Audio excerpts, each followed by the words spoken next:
The first thing Alistair thought about was the money.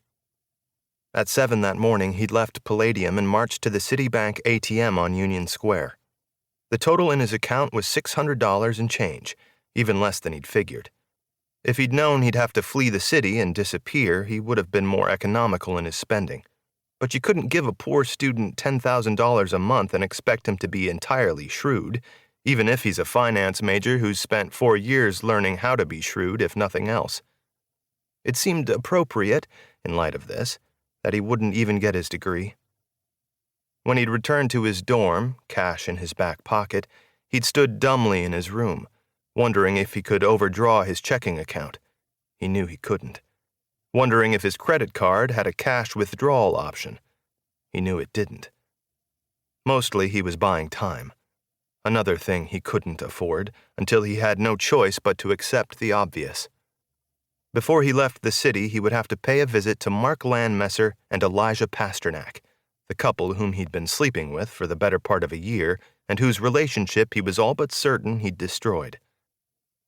The night before, after cutting his ties with Nikolai and accepting his final payment from him, Alistair had met up with the couple, hoping to mark the end of his dark days with mind-voiding carnality.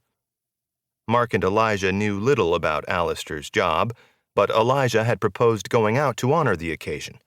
In Elijah's mind, quitting a job was more of a reason to celebrate than getting one, and, given the unseasonably warm May air, Alistair had left his jacket, containing his last $10,000, on their couch.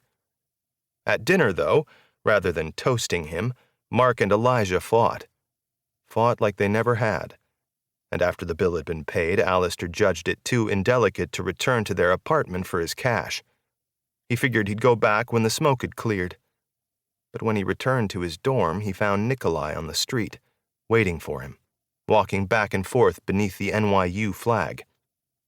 He told Alistair that the groundskeeper was dead, that they were surely next, and that they needed to vanish immediately. "Keep it on," Nikolai said, referring to Alistair's burner. "I will find you soon. I will come up with a plan. Oh, my friend." "Where am I supposed to go?" Alistair said. "You ask me," Nikolai said. "What do I know? This is your country, your crazy fucking country." Before Alistair could think to ask him for anything, Nikolai turned and walked off down the street. He still hadn't decided where he'd go. Their boss, Herve, had extended his operation far and wide, and he had people everywhere. Alistair's plan was to get on a Greyhound to California and get off at whatever place seemed halfway suitable for lying low. But no matter where he got off, he would need, he was sure, more than $600 in change. He paced his tiny bedroom in Palladium, 5 floors above 14th Street. He checked the time. 8:30. Too soon.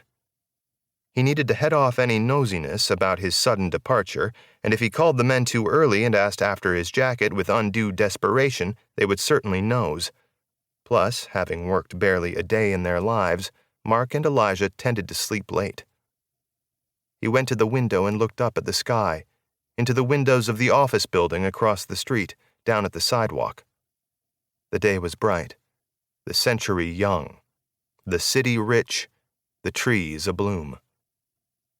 From below came the familiar, indecipherable din of cars, cyclists, buses, workers careering their way east and west, each trailed or preceded by a morning-long shadow, each figure appearing from Alistair's vantage happy, unguilty, free.